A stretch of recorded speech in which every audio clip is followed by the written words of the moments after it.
Hello, everybody. Welcome to the UFC Noche or Noche UFC or UFC San Antonio review podcast. I will also quickly touch on the boxing, the Canelo Alvarez versus Terrance Crawford fight, which was basically Crawford putting on a, dare I say, almost masterclass of laying traps and punishing Canelo with them and counter fighting. It was, if you're into that type of thing, and not everybody is, because there's a lot of people talking about how boring the match was, how much better Noche UFC was.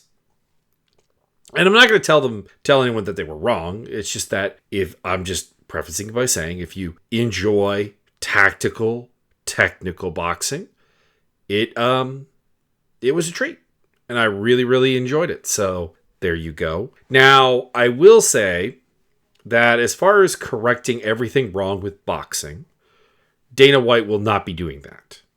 And this card is a good example of that. It is a card that had bad pacing, which is something Dana White has been talking about as a problem. And, of course, it wasn't tremendously stacked. So it had the standard boxing problem of kind of being a main event and a number of fights that people don't really care about. So, standard issues. And realistically, the only thing that's going for this whole Zuffa Boxing 2.0 era is that Turki Al-Sheikh is putting a lot of money behind it. So, you will get some super fights. I'm not gonna lie about that, but as far as the business of boxing is concerned, aside from possibly being able to do something vis-a-vis crippling the Ali Act, there's not really a lot that Dana White will change, because frankly, Dana White's success, and that his only card really, is to play from the high hand. And in UFC history, we've seen that anytime he's had to deal with somebody who did not have to take his crap, he actually kind of fumbled it. We see that with the Francis Ngannou contract negotiations. We see that with Conor McGregor and John Jones to a certain degree. We see that with Brock Lesnar back in the day. We saw that. You can go all the way back to like the Ken Shamrock days, when Shamrock himself has talked about this. The only reason he ever fought in the UFC is because he wanted to fight in the UFC. The UFC's actual like ability to appeal to him was quite limited. As long as he had other options, it didn't really work out. As long as anybody has other options. Now, what does the UFC do very well? Well, putting out their counterparts out of business, and as a result, having a veritable monopoly on the market in MMA allows them to basically be the big dog at any table that they are at with a fighter. And that's why things work. And I don't really see the pathway to doing that in boxing. So I imagine this will go like Dana White's dalliance of boxing the first time. At some point, he's just not going to like it in a nutshell. So there you go. Some sad news from the world of boxing. Ricky Hatton passed away. And as far as I can tell, as far as I've ever heard, Ricky Hatton was, by the standards of a combat sports athlete, a lovely person. Somebody who gave time to the fans, did charities, actually seemingly made a legitimate difference in his community for the better. And that is exceedingly rare in boxing or in MMA, in any kind of combat sport. So kickboxing, Muay Thai, etc. Muay Thai is maybe an exception. There does seem to be at least a fair amount of giving back to the community with that. But with anything else, it's pretty rare. So that's a legitimate, hurts a little bit inside to think about. And, of course, the UFC had their tribute placard for Charlie Kirk. Not offended by it. Don't really care. But, it is the horribly the great non-political UFC being political again. So, there you go. If you're here to, hear me be very, very right-wing, it's not going to happen. I don't really consider myself to be particularly far left wing necessarily. Like there are things I don't believe vis-a-vis socialism, communism, etc. But right-wing politics, at least in America and Canada, are based off of things I cannot co-sign.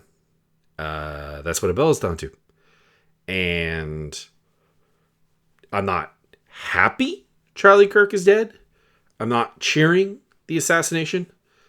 However, I think that the bad faith is very steeped in the conversation. So let's move on to the fights because they were pretty good.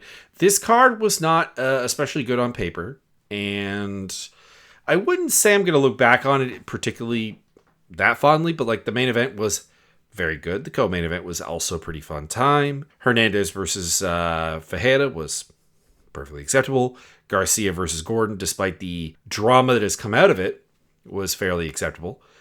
Luna versus Quan Lee, that was fun time. Even though I want to be clear on this, there are some people taking that way too far with Luna and what he can do. So I'm a little I'm a little concerned that that's going to get out of control. Todorovic Radita, that's a useless fight.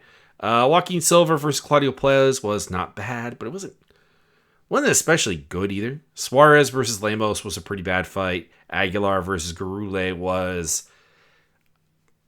This might just be me because I was kind of hoping for something from Garule, something where he would fight smart, and he did not. So I didn't enjoy the fight, but I think the violence quotient on it was probably good enough. I don't have anything to say about Zach Reese and Cedric Dumas. Correa getting the win over Costa was cool. Rendon versus Pea was pretty bad. Donchenko winning the Ultimate Fighter was pretty fun. So that's the quick and dirty on the matter. Now let's talk about the fights in general. Not in general, in specific. Diego Lopes versus John Silva in the main event. I will say this. I still kind of wish this was Yair Rodriguez versus Diego Lopes. Just for the story, just for the heat that they had. But this was a very, very good fight. It had the signs of what I said when I picked John Silva, which was when Silva actually seemed to have a monicum of respect for Lopes, he was winning. He started the fight not terribly, but then he spun himself into getting his back taken and getting taken down in the first round and getting absolutely obliterated for about 2 minutes and borderline 10-8'd in the first round by Lopes with elbows on the ground and ground and pound and from the mount. He escaped the mount, got back to his feet, did okay, but still he's bloodied up. He's getting back to his corner. 10-9, I believe, was the score all around, but borderline 10-8 round, very bad. But like a round where it was like, okay, Jean, when you fought smart, were fine. When you did dumb stuff, Lopes punished you. What are you going to do in round 2? What are you going to... What lesson did you learn from this? And he comes out in the second round, and for a while there, it's looking good. He's landing some good shots on the counter. He's putting some pressure on. He's getting the job done. He has something like a 30-10 strikes landed, significant strikes landed edge. Does get taken down, but he's up pretty quickly and all that jazz. And then he goes and does dumb stuff again. Absolutely gets obliterated by an elbow by Lopes and pounded out. So it's a hard fight to say that I learned a lot from, because I knew John Silva was quite capable of being pretty stupid, pretty heavy on the risk, defensively adverse. We'll put it that way. And it bit him. If they did a rematch in like a year's time, I'd probably still be tempted to pick Silva, because again, when he stuck to something resembling a game plan, something resembling respecting Lopes, he was able to win those moments. And it's kind of like when Valentino Shevchenko lost to Grasso. Not point for point remake here, but the the first Grasso versus Shevchenko fight, the one that she won when Grasso or Shevchenko basically spun herself into getting rear naked choked. You know, it was kind of like coming out of that fight. It's like, okay, if Valentina just like actually respects her opponent, she can win. And it's kind of the same thing here, where everything about the dynamics of this fight, if Silva fights smart and fights with some ideas of defense and respect and game plan, he could probably still win this fight. I just also, at the same time, have like no actual faith in him doing that. So Lopes could end up with the exact same win if they were to rematch. So there is that. There's talk about getting Lopes back in the title contention. I just don't really need to see him fight Volkanovski again. Now, if Volkanovski loses the title to Lerone Murphy, that changes things. If Volkanovski ends up fighting Yair Rodriguez, which keeps getting bandied about, and loses, I don't want to see that fight, by the way. Just spoiler. And then you could do that fight as well. You could give Lopes a title shot off in that situation. But as long as Volkanovski has a title, I'm just not really here for that. It's not a terrible fight. I'm not going to bellyache about it, but I'm just not going to be excited and looking forward to it. So I would do the Yair Rodriguez fight. I've been pushing for that for some time. In the co-main event, we had some disappointment in Rob Font because Rob Font is a heavy jab guy. And when Martinez fought Southpaw, that jab went away. Not entirely. There was still some aspects of a jab there, but it was very clear that Rob Font, even at 38 years old, veteran of the fight game, one of the more talented boxers in the division, 30-fight pro, the Southpaw mystery is still absolutely there. And Martinez had a really, really good first round, came out, looked very good, very dynamic, very powerful, very fast. Outlanded him, got the round. I thought he won that. Stuffed a couple takedowns. And then in round two, he's stuffing takedowns again. But he seems a little tired. He seems a little bit lower paced. And as a result, Font apparently had a significant strike advantage. That was significant, not to overuse that word. And I had Font winning that round. And then the third round, it's close. And then towards the end, Font gets hurt very badly. Dies for a takedown. Gets stuffed. The crowd is so loud that Font eats so many after the bell shots, at least 6 or 7, and that sealed the fight for Martinez. Now, I'm very impressed by this. I said when I was breaking the card down that I thought Luna was getting pushed way too hard off of his win on this card, which we'll talk about in a bit. Martinez winning this fight is a big deal because this is something Adrian Yanez could not do. Kyler Phillips could not do. Jan Matsumoto could not do. And it wasn't a flash in the pan or a momentary moment. It was legitimately a well-fought fight. Like, he did take the second round off a little bit. I'm a little bit worried that what that suggests cardio-wise. But at the same time, obvious power, hurt Font, did the thing, very fast, very technical striker. And and the takedown defense was on point as well. So we have ourselves a new like high-end bantamweight prospect. And I don't know about anyone else, but I am really here for it. So he got a 29-28 decision, I think across the board. Did he get a 30-27? No, he did not. 29-28 across the board. Well earned. Congratulations. Crowd loved it. This was, of course, a final Mexican fighter on the card, although Diego Lopes is sort of an adopted Mexican. And they went undefeated. So that was also pretty cool. Rafa Garcia versus Jared Gordon. I don't have a lot to say about this fight, other than to say, probably was right to pick Jared Gordon. I am not owning this loss at all. Because I think if Jared Gordon hadn't have been in a car accident, he probably would have been able to win this fight because we got 2 close rounds of them fighting and then a third round stoppage in a fight where he basically had one functioning leg. I actually even scored the second round for him. I think it's a close enough round that you could give to Rafa Garcia. A lot of people were like super surprised, angry that he was apparently up 2 rounds to none on 2 scorecards. I don't think that that's a problem. I think I think the argument can be made.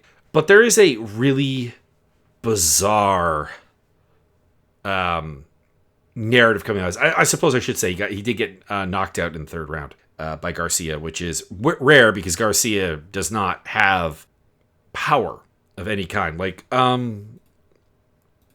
I'm not mistaken, Garcia had before the UFC, 1 or 2 TKO stoppages. Let me see here real quick. Yeah, he had a couple of submissions. Submitted 1, 2, 3, 4, 5, 6. Yeah, he had 1 TKO that was over LaRue Burnley in 2018 before getting to the UFC.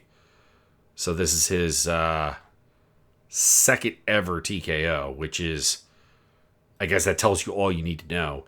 But coming out of this fight, a lot of people are really angry with Jared Gordon. I assume people who bet money on him. And here's the thing. I bet money on him, and I lost that money, obviously. And, again, the usual warning here. Do not bet money that you cannot lose. This is MMA. It's chaotic. But the UFC, vis-a-vis their own pay structure and also their lobbying with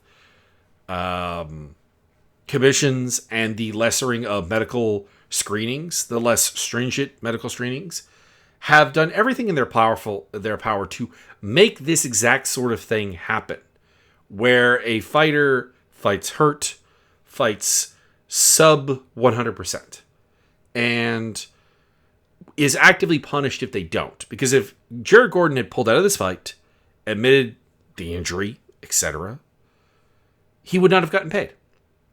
Or, let me put it this way, he would not have been guaranteed to get paid.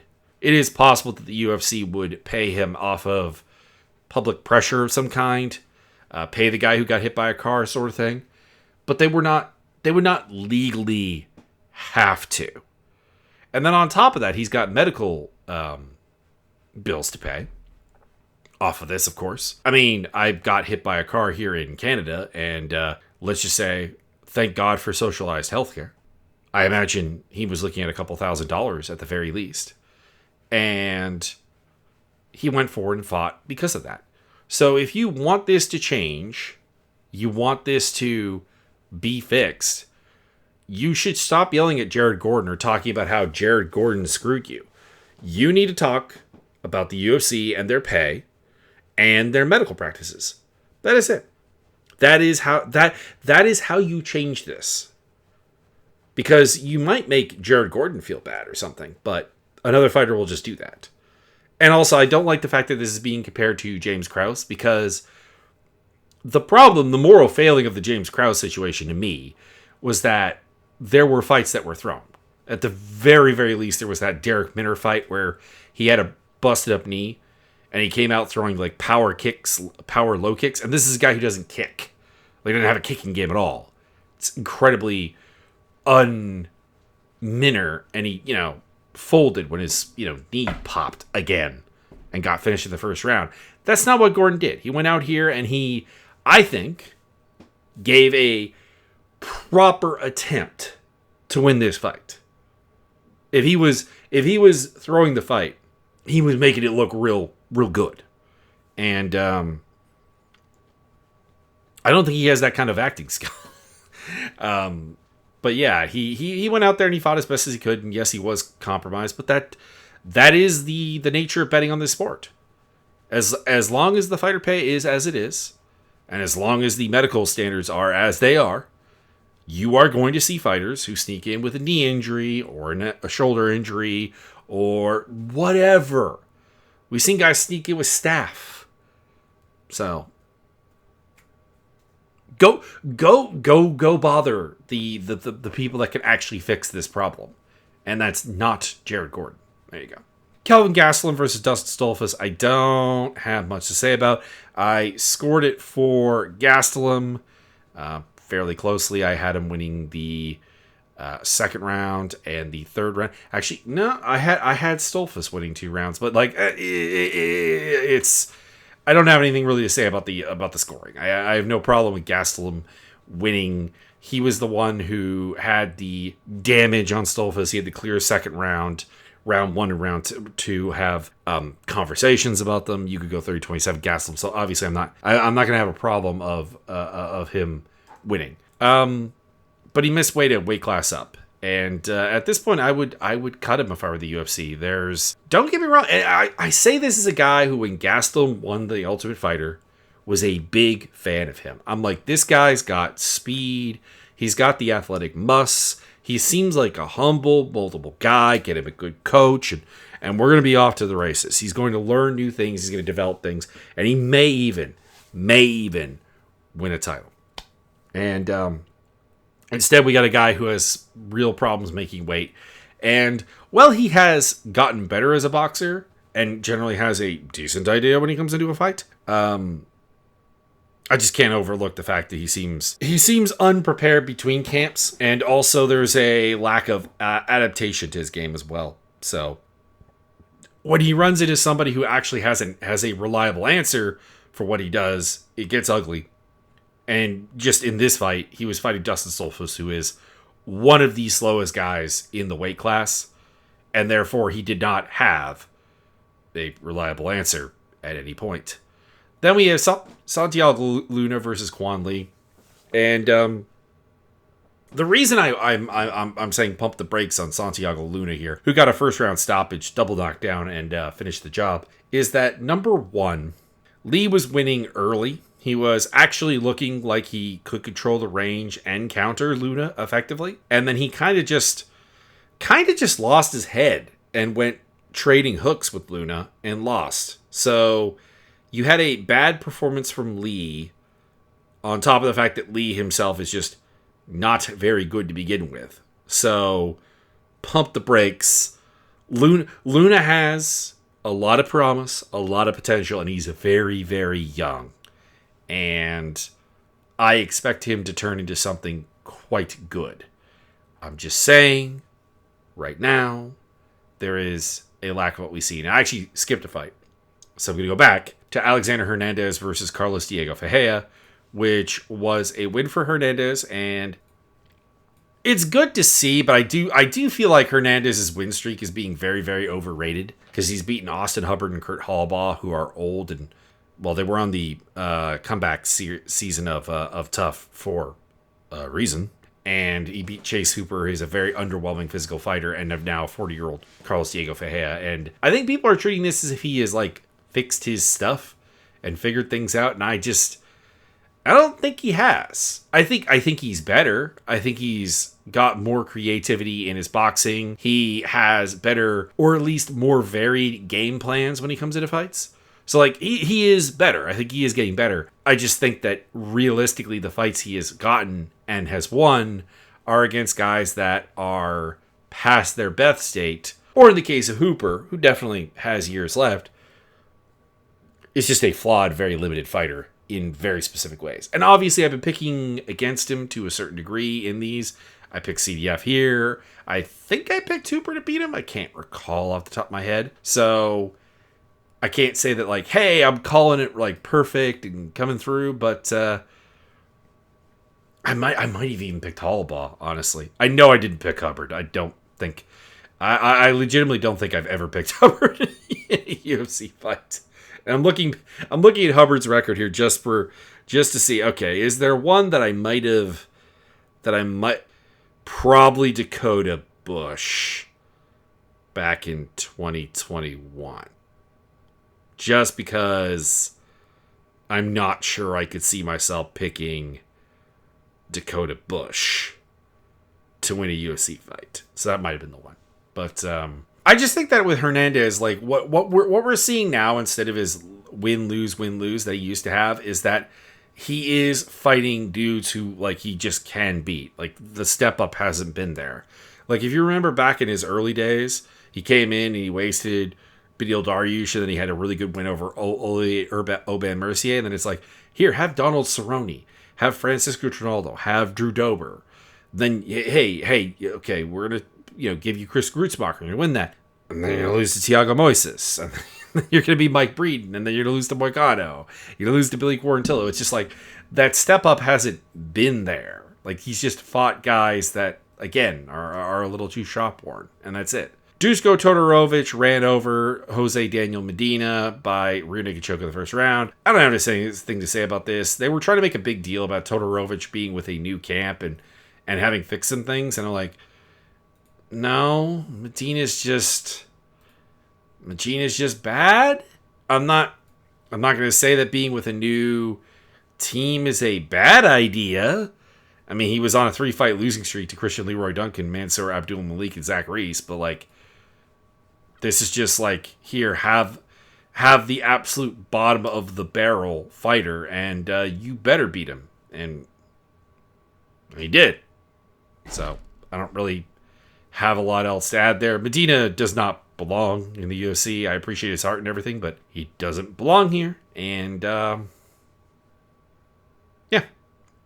Then we had Joaquin Silva versus Claudio Puelles before that, and this was not bad. Round 1 is Puelles getting a takedown, getting 4 minutes 22 seconds of top control, and generally winning that one. So that's fine. He's a good grappler. He's talented in that regard.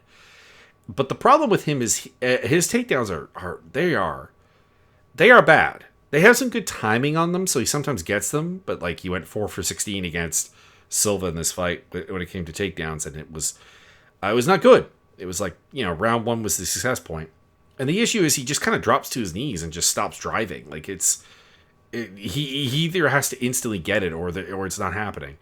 But round 2, Silva manages to mostly shut down the takedowns, 1 for 5 from Puelles, and outstrike him because Puelles is both not active and not like powerful enough of a striker. Like, at the same time, it's quite bad. Like, there's a reason I really don't like picking Puelles.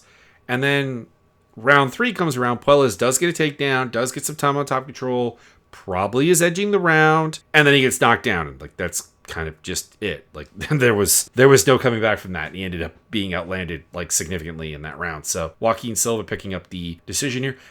I don't know what Chris Lee was smoking. He gave the first 2 rounds to Puelles and gave him the fight as a result. I think that's pretty dumb. I will say there was some weirdness going on there because like, people were like surprised.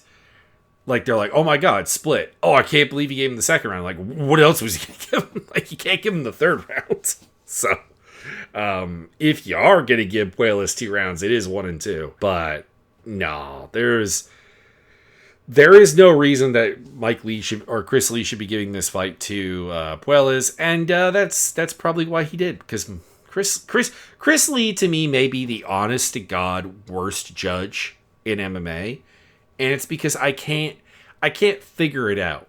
Like, as bad as Adelaide Bird, going with the classics here, Adelaide Bird, Cecil Peoples, Jeff Mullen, etc. are, I kind of over time figured out what their criteria was. It was different than the stated criteria, and therefore they were bad at their job. But you could kind of figure it out. You could figure out how Jeff Mullen was going to score a fight by getting in his head. You can't do that with Chris Lee because it's just so very random.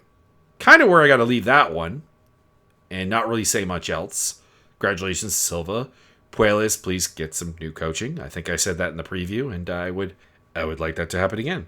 Then we had Tatiana Suarez versus Amanda Lemos, and I'm going to just say this. There were some people that were not watching this fight because there were a lot of people who for some reason wanted to give round 1 to Lemos. Now, I'm going to be honest here. I did not enjoy this fight. I wasn't expecting to enjoy it. And Suarez lost a lot of height for me because coming off the loss to Weili Zhang, I'm like, okay, I want to see something here. I want to see something develop, something growth-wise, trying something out maybe. And no, she probably had her worst fight yet. But she clearly won the first 2 rounds. And if you're going to give Lemos one of the first 2 rounds, it's got to be that second round off the ninja choke she hit. That's it. Because the problem here is, well, it's right here. Here are the significant strike numbers for Lemos in rounds 1 and 2. 5-5. 6 strikes landed in the first round. 16 strikes landed in the second round. Now, I understand UFC stats can be wrong, can be untrustworthy, should not be relied upon. But they're not unreliable at a 5x level, which is what it would have to be. It's not that Suarez did a lot in round 1 or even round 2 beyond get top control and control the fight. It's that Lemos did nothing in those rounds. I hate to give it to somebody off of pure control and wrestling, but when the opponent is landing single-digit strikes, you kind of do have to do that unless she hurts her very badly. And she didn't. She did in the third round. I had no problem giving the third round to her. Obviously, it was the most interesting thing because Lemos had Suarez quite badly hurt in the third round and was landing some ground and pound, but at the end of the day, the survival was there. So, not a good performance from Suarez, but she won. And the conversation to the contrary is to ignore... It's to ignore just how to score a fight, I guess. Like, if you're scoring this as a whole fight, yeah, sure, Lemos wins the third round, and that was by far the most damage of the fight, and pride rules, we could give her that, and so on. But under the criteria that we have, where we score things by round, the third round is not a 10-8, and the first 2 do have to go to Suarez. So, I don't know. It was just weird that people were doing that, and like, here, and the thing is like, I get the urge to punish Suarez for being bad. But why are we rewarding Lemos for being bad? Like, this is a very much a 2 to tango type of deal. So, I thought that was quite dumb. I'll leave it at that. Before that, we had Jesus Aguilar versus Luis Garule. Really good opening round for Aguilar. Gets a takedown, gets some top control, threatens the neck a little bit, does what he does, lands the punches, lands the better powerful shots. And Garule was just, he didn't have pace, which is weird, like at all. Round 2, gave it to Garule, came out, he outlanded him. It's a close round. It's not a definitive round by any means. And then in round 3, we get out there, and it's kind of like round 2 again. I'm like thinking, okay, I'm going to give this to Garule. Aguilar is, doing some like fun things, going for a crane kick, throwing, I think there was a jump knee in there and so on. And, it was fine. But then Aguilar actually did hurt him. And as a result, that round goes to him. So I didn't pick Aguilar, and the reason for that does stand. Aguilar's game is fundamentally broken as far as like winning fights is concerned. He hits hard and he has a good guillotine. And realistically, if Garule just like stepped up his volume, put some pressure on, put some pace on it, he would have won this fight. That's my honest to God opinion. But he didn't, and Aguilar got the win. And that's 0-2 for Garule to start his UFC career, which is... it's not a good place to be. Before that, Zach Reese kicked Cedricus Dumas in the dick, and we got a no contest. I don't have anything to say about that, really, other than please, there's a weird thing that happens every time Dumas fights, which is you'll get a bunch of people who are like, man, I can't wait for Dumas to be gone, and negative Nellies, and then you get some people who are like, maybe bad faith, maybe actually like don't know. They're like, why do you hate this guy so much? It's like, because he gets arrested constantly. Like, oh, well, it's MMA fighters and morality. They don't mix, blah, blah, blah. Absolutely true. But this guy is bad, gets arrested regularly, and had a fight canceled because he literally was under house arrest. I have no idea why the UFC puts up with him, because he's not good and not getting any better. Like, when they signed him, I'm like, okay, this guy's a decent athlete, but he's got no technical game. And because he's, under house arrest half the time, he's not going to be going anywhere to, like, a better camp. So there's not really going to be any improvement. So yeah, no, just get rid of him. It's not worth the headache. It's not like I'm not advocating for the cutting of like anybody who has a criminal charge against them. I'm very specifically advocating for him to get cut. Anyways, before that, and I still don't think Zach Reese is particularly good. Alden Correa kind of had a shocking performance against Alessandro Costa. Honestly, I think Costa just kind of overlooked him, and he's never high output, and he landed all of 14 strikes in this fight, and he just got overwhelmed.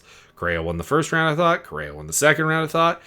Costa clearly hurt his foot in the second round. He was having a hard time walking on it.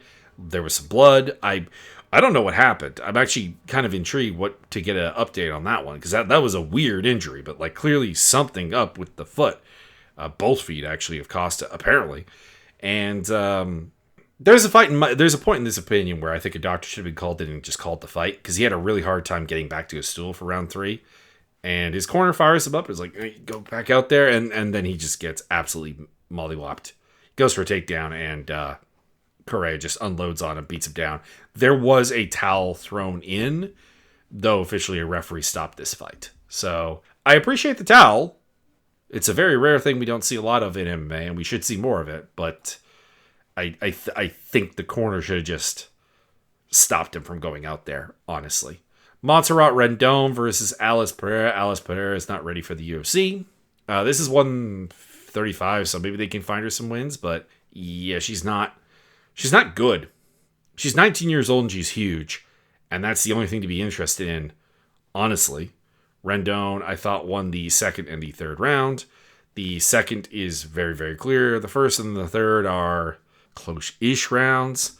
But Pereira had like some right ideas of stay away and utilize your reach and your range. And the fact that Rendon is not a very good striker against her. But she just also couldn't do it. And she got run down, and any time they actually did get close enough for like clinching and stuff, Rendon would kind of, rough her up. Rendon is still not a fighter I'm especially excited to see do things, but she was the pick here, and I'll take it. I got underdog odds on her, and I was very confused about that. Then we had the opener was the tough finale, which, hell, Daniil Donchenko looked really good. He actually stopped some takedowns in the clinch, which was really something I was worried about, because Rodrigo Cezinando, who was up against him, is very, very strong in the clinch, and Donchenko has a tendency to not avoid the clinch and also has a tendency to make mistakes. So it was good to see him working on that. I mean, he's still a little too easy to clinch for my liking, but like working on it and obviously having the power and adapting and having creativity and just doing a very good job on the feet and getting the knockout. So I'm looking forward to what he does next, because there is a lot of potential there, and there's things that need to be fixed, but they're good. Next fight card will be the Olberg versus Reyes fight, where I'm looking forward to the main event, and other than that, not a lot. Jack Jenkins versus Ramon Tavares will be fine, but I'm really struggling to find anything else here. There's a lot of 205 fights and a couple of women's 135 fights, and that is not good. Yeah, I am not looking forward to this one. I am having a real hard time finding something to be excited for Perth, Australia. But hey, Perth, I hope I'm wrong. I hope that works out for you. Anyways, check out the links down below for video gaming stuff, the Discord server where we do fight simulations, and also the Fight Masters Prediction League is over there as well, and other places where you can enjoy this content, as well as my social medias. So I hope you enjoyed the card, and I'll try to summon up some enthusiasm for Perth.